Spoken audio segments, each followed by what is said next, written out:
చాలాసార్లు మన own understanding మీద ఆధారపడిపోయి తప్పుడు నిర్ణయాలు తీసుకుని ఇబ్బందులు పాలవుతుంటాం, లేదా దుష్టుల ఆలోచన చొప్పున నడుస్తూ ఉంటాం. మొదటి కీర్తనలు అదే అంటాడు కదా, దుష్టుల ఆలోచన చొప్పున నువ్వేం చేయకూడదు, నడవకూడదు.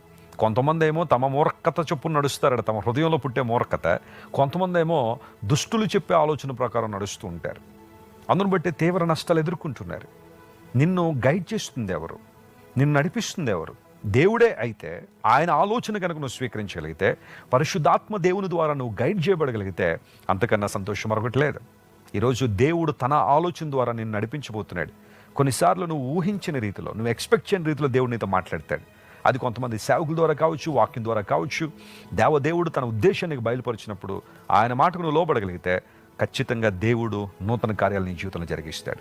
అలాంటి కృప మీకు ఇవ్వాలని, మీరందరూ కూడా దేవుని ఆలోచన ద్వారా నడిపించబడాలని, దేవుని మహిమ చేత మీరు నింపబడాలని మీకోసం పట్టుదలగా